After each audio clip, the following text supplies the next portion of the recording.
ప్రియమైన దేవుని బిడ్డలందరికీ నా ప్రత్యేకమైన వందనాలు తెలియజేసుకుంటున్నాను.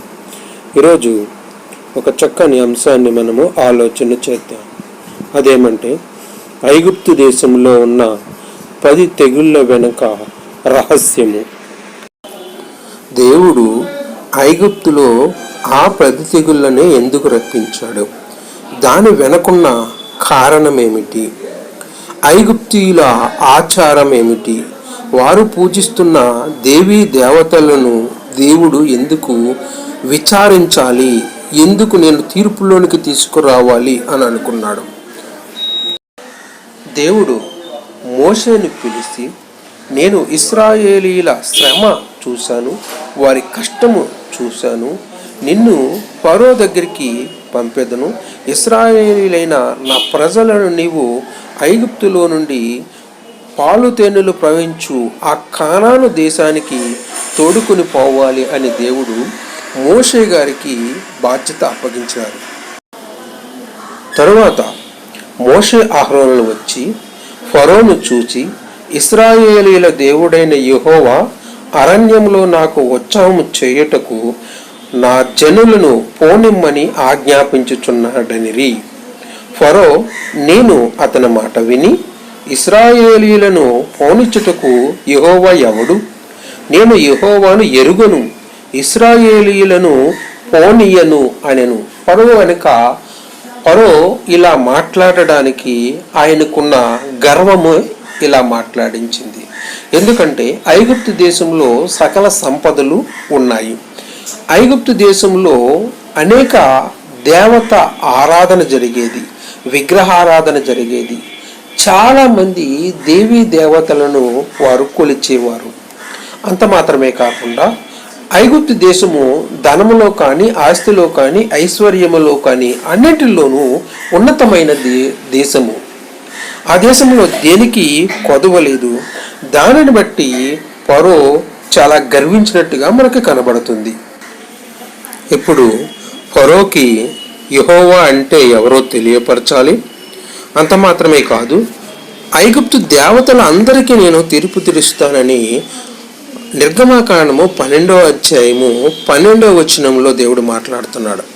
ఏమంటున్నాడంటే, ఆ రాత్రి నేను ఐగుప్తు దేశమందు సంచరించి ఐగుప్తు దేశమందరి మనుషుల్లోనే కానీ జంతువుల్లోనే కానీ తొలి సంతతి అంతయు హతము చేసి ఐగుప్తు దేవతలందరికీ తీర్పు తీర్చేదను.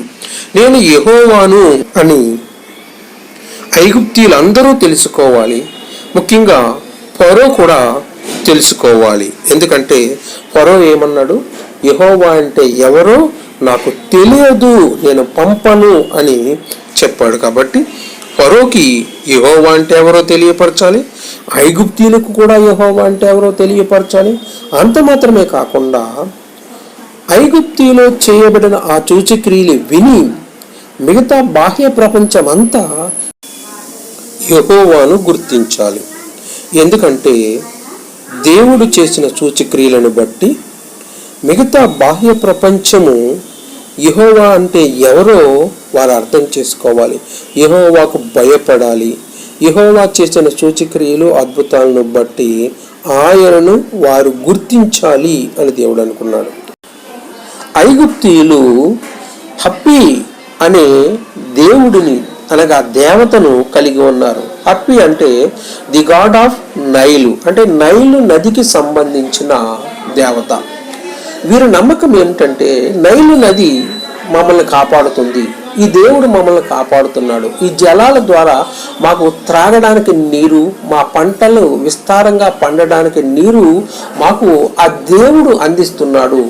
కాబట్టి ఆ దేవుడికి వారు పూజలు చేస్తున్నారు, ఏటేటా నైవేద్యాలు అర్పిస్తున్నారు, బలులు అర్పిస్తున్నారు. ఆ దేవుడికి ఎన్నో కార్యక్రమాలు వారు చేస్తున్నారు.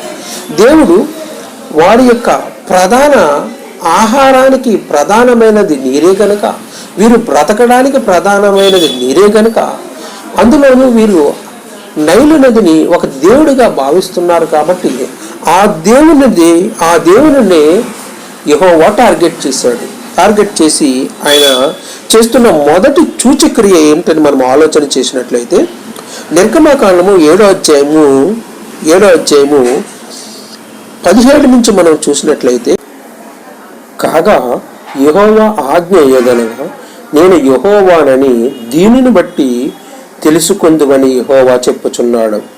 ఇదిగో, నా చేతిలోనున్న ఈ కర్రతో నేను ఏటి నీటిని కొట్టుదును, అది రక్తముగా మారును.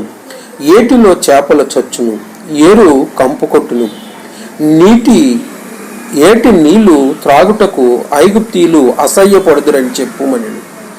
మరియు యెహోవా మోషేతో ఇట్లనెను, నీవు అహరోనుతో నీ కర్రను పట్టుకొని ఐగుప్తు జలముల మీద, అనగా వారి నదుల మీదను, వారి కాలువల మీదను, వారి చెరువుల మీదను, వారి నీటి కుంటల మీదను నీ చెయ్యి చాపము, అవి రక్తమగును. ఐగుప్తు దేశం అంతటను మ్రానుల పాత్రలోను రాతి పాత్రలోను రక్తము ఉండునని అతనితో చెప్పమనెను. యెహోవా ఆజ్ఞాపించినట్లు మోసే అహరోనులు చేసిరి. అతడు ఫరో ఎదుటను అతని సేవకుల ఎదుటకు తన కర్రను పైకెత్తి ఏటి నీళ్లను కొట్టగా ఏటి నీళ్లన్నీ రక్తముగా మార్చబడెను. ఏటిలోని చేపలు చచ్చెను, ఏరు కంపు కొట్టెను. ఐగుప్తీయులు ఏటి నీళ్లు త్రాగలేకపోయిరి. ఐగుప్తు దేశం అంతటా రక్తము ఉండెను. ఐగుప్తు శకునగాండ్రు కూడా తమ శకునముల వలన అట్లు చేయగా యెహోవా చెప్పినట్టు ఫరో హృదయము కఠినమైన. అతడు మోషే అహరోనుల మాట వినకపోయాను. ఇక్కడ దేవుడు ఏటి నీళ్ళన్నీ రక్తంగా మార్చాడు. ఫరో దగ్గర కూడా కొంత మంత్రగాళ్ళు, చకునగాండ్రు ఉన్నారు. వారు కూడా ఆ ఏటిలో ఉన్న ఆ నీళ్లను రక్తముగా మార్చగలిగారే కానీ రక్తముగా మార్చబడిన ఆ నీటిను మంచి నీళ్ళుగా వారు చేయలేకపోయారు. అంటే వారి శక్తి వరకు పనిచేసిందంటే కొంతవరకు వారి దగ్గర ఉన్న ఆ దుష్ట శక్తి కొంతవరకు పనిచేసింది. దానిని బట్టే ఫరో గర్వించాడు, ఫరో అహంకారం చూపించాడు. దేవుడంటే ఎవరో నాకు తెలియదన్నాడు. యెహోవా అనువాడు ఎవడో నాకు తెలియదని గర్వంగా మాట్లాడాడు. దేనిని చూసుకుని అతను గర్వపడ్డాడో దేవుడు వారికి తాగడానికి నీరు లేకుండా చేశాడు, పంటలు పండడానికి నీరు లేకుండా చేశాడు. ఆ ఏటిలో ఉన్న చేపలను చచ్చిపోయేటట్టు చేసి ఆ వాసన ఐగుప్తు దేశం అంతటా కంపు కొట్టేటట్టుగా చేశాడు. దేవుడంటే ఏమిటి అనేది ఆయన తనను తాను నిరూపించుకున్నాడు. అక్కడ అంతటితో ఆయన మనస్సు మారలేదు, మనసు కఠినమవుతుంది. ఎప్పటికప్పుడు దేవుడు ఫరో మనసు కఠినపరుస్తున్నాడు. ఎందుకంటే ఫరోకు ఒక్కడికే తెలియజేస్తే సరిపోదు, ప్రపంచానికే తెలియపరచాలి. ఇది దేవుడి ఉద్దేశం. ఎందుకంటే ఫరో ఐగుప్తులో చేసిన ఆ సూచక్రియల ద్వారా ఫరో మాత్రమే తెలుసుకుంటే రేపన్న రోజు ఇంకొకడు వచ్చి యెహోవా అంటే ఎవడో నాకు తెలియదు అంటాడు. కాబట్టి సర్వ మానవాళికి, సర్వ ప్రపంచానికి యెహోవా అనే నామము వినిపించాలి, వినబడేటట్టు చేయాలి అనేది దేవుడి యొక్క ఉద్దేశము. కనుక మొదటి సూచక్రియగా మనం ఆలోచన చేశాము.